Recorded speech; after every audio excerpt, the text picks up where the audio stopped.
دیوانی ہو گئی تھی، اللہ رب العزت کی اتنی عاشق ہو گئی تھی کہ اب کوئی طاقت اس کو ہٹا نہیں سکتی تھی اور اس کو کس سے مت نہیں کر سکتی تھی۔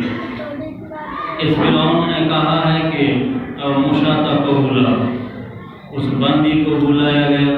اس کی دو بیٹی تھی، ایک گود میں تھی، ایک چلتی ہوئی تھی، یعنی ایک پوجا کرتی تھی تو ایک گود میں تھی۔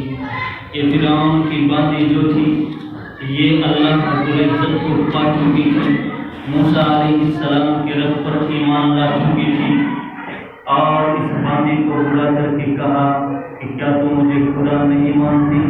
کیا مجھے انا ربکم الاعلی جو میں نے اعلان کر رکھا ہے کیا تو اس کی تصدیق نہیں کرتی؟ تو اس نے کہا کہ میں نے آپ کو کبھی نہ خدا مانا تھا، نہ مانا ہے اور نہ کبھی مانوں گی۔ واہ کیا بات کہی!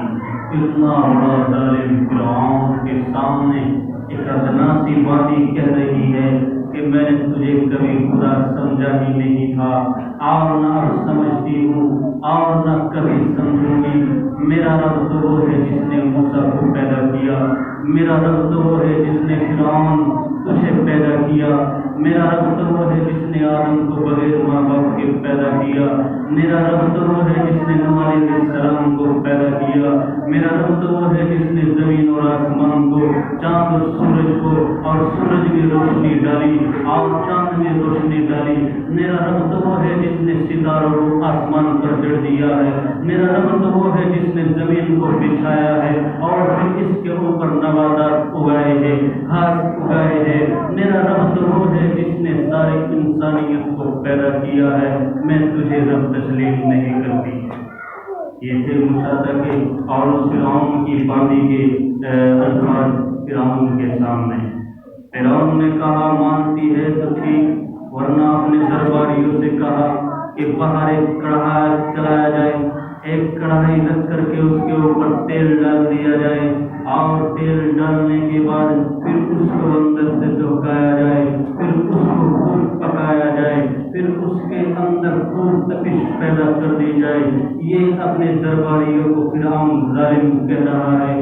باندی کے دو بیٹی ہے، ایک چلتی ایک گود میں ہے، لیکن صاف انکار کر دیا، میرا رب تو وہی ہے، تو میرا رب نہیں ہو سکتا۔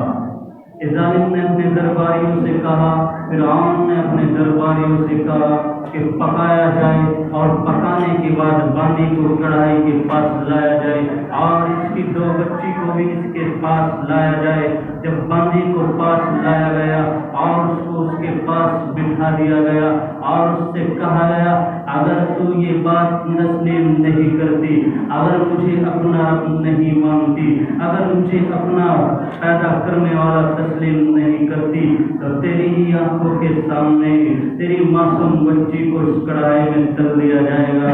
اے باندی مان جا، اب بھی مجھے اپنا رب تسلیم کر لے، لیکن اس کے خون میں تو، اس کی نسوں میں تو اللہ رب العزت کی محبت بس چکی تھی، اس کے اندر تو اللہ اتر گیا تھا، وہ کیسے بدل سکتی تھی؟ وہ میرے تیرے جیسا ایمان لے نہیں لے کر آئی۔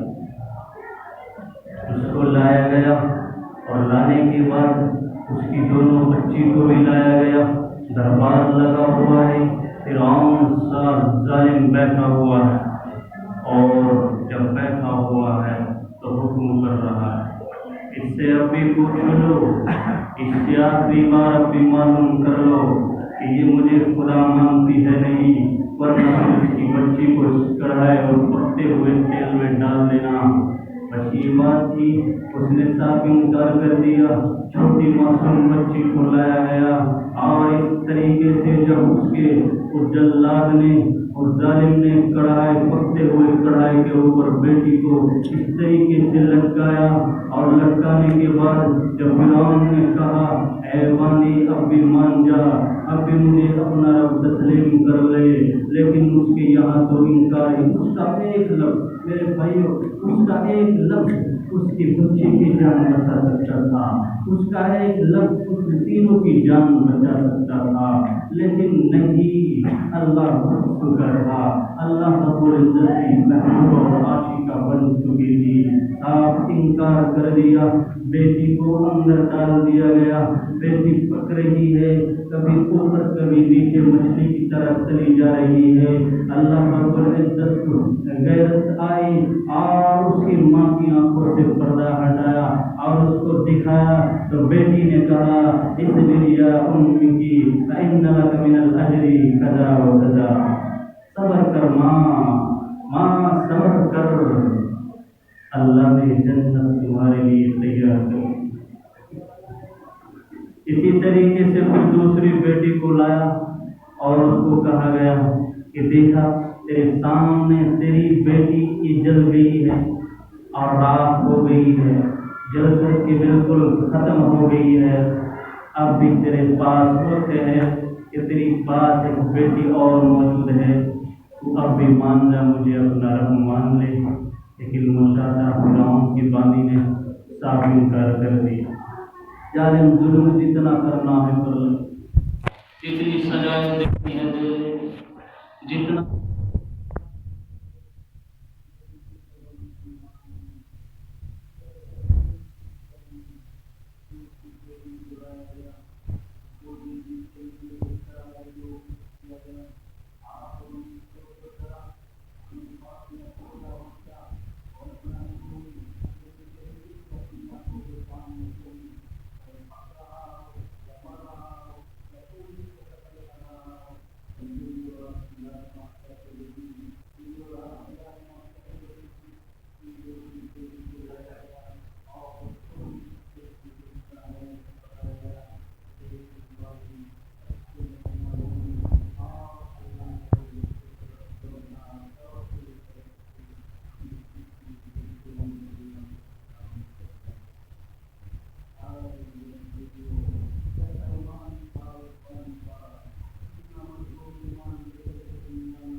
کیا کرتا ہے۔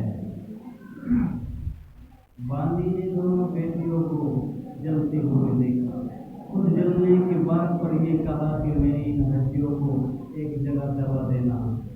مصر کا بادشاہ تھا فرعون، کہاں کا؟ مصر کا بادشاہ تھا فرعون۔ دونوں بیٹیوں کی ہڈیوں اور ماں کی ہڈیوں کو دبا دیا گیا۔ 2000 سال پہلے وبعدہ میرے نبی صلی اللہ علیہ وسلم مکہ میں آئے، 2000 سال بعد مکہ میں پیدا ہوئے۔ میرے نبی علیہ السلام کو 40 سال کی عمر میں نبوت ملی۔ کتنی سال میں؟ 40 سال میں نبوت ملی۔ جب آپ آگے کو پہنچے اور 50 سال کی عمر میں معراج کرایا گیا، 50 سال کی عمر میں معراج ہوا۔ اس سے پہلے 40 سال کی عمر میں نبوت ملی۔ 2000 سال بعد اس کے بعد 50 سال کی عمر میں جب معراج کرایا گیا، سبحان الذی اسری بعبدہ لیلا من المسجد الحرام الی المسجد الاقصی الذی بارکنا۔ جب میرے نبی حرم محترم سے چلے تو راستے میں جب جا رہے تھے مصر کی طرف روانہ ہوئے، مصر کے ہی جب قریب پہنچے تو اتنی بہترین خوشبو آ رہی تھی، اتنی مزیدار خوشبو آ رہی تھی۔ جبرائیل کو روکا اور روک کر کے پوچھا، اے جبرائیل یہ بتا یہ خوشبو کدھر سے آ رہی ہے، اتنی بہترین خوشبو کہاں سے آ رہی ہے؟ تو جبرائیل نے فرمایا آقا رحمت علیہ السلام سے، اے میرے پیارے پیغمبر، آج سے 2000 سال پہلے اور 50 سال یہ یعنی 2000 پلس 50 سال پہلے فرعون ظالم بادشاہ ہوا ہے، اور اس کے یہاں ایک باندی موجود تھی جس کا نام تاریخ میں مشاہدہ آتا ہے۔ اس نے اللہ کے لیے سودا کر لیا تھا، وہ اللہ کے لیے اللہ سے عاشق ہو گئی تھی، اور فرعون اپنے آپ کو رب کہلوانا چاہ رہا تھا۔ فرعون نے ظلم و ستم کیا تھا لیکن وہ اللہ کے لیے قربان ہو گئی تھی، اس نے اللہ کے لیے سودا کر لیا تھا، اس نے اپنی 2 بیٹی اور خود کو آگ میں جلوا لیا تھا، پھر اس کی ہڈیوں کو اور اس کی بیٹی کی ہڈیوں کو اس جگہ دفنایا گیا تھا۔ اے آقا رحمت، یہ خوشبو مشاہدہ اور اس کی دونوں بیٹی کی قبروں سے آ رہی ہے۔ 2000 سال پلس 50 سال پہلے خوشبو۔ تو میرے بھائی، اللہ رب العزت کو خوش کیا، اس کو راضی کیا، اس کو اپنا بنایا۔ اللہ رب العزت نے انعام اتنا بہترین دیا نا۔ ایک تھوڑی سی بات بتا کر کے بات ختم کر دیتا ہوں۔ مروان کا بیٹا، پھر اس کا بیٹا، پھر اس کو 2 بیٹے، بادشاہت چلی، بہت لمبی بادشاہت چلی۔ مروان بن ولید اور بن سلمان، ان کی بادشاہت چلی، ظلم و ستم کی بادشاہت چلی۔ انہوں نے شریعت کو حکومت کے لیے استعمال کیا۔ اس کے بعد انہی کے داماد تھے عمر بن عبدالعزیز۔ کون تھے؟ عمر بن عبدالعزیز۔ پھر ان کو بھی حکومت ملی۔ ان کے نکاح میں تھی فاطمہ۔ یہ ایک ایسی عورت ہے، یہ ایک ایسی عورت ہے جو بہت بڑی شہزادی کہلائی گئی ہے تاریخ کے اندر، کیونکہ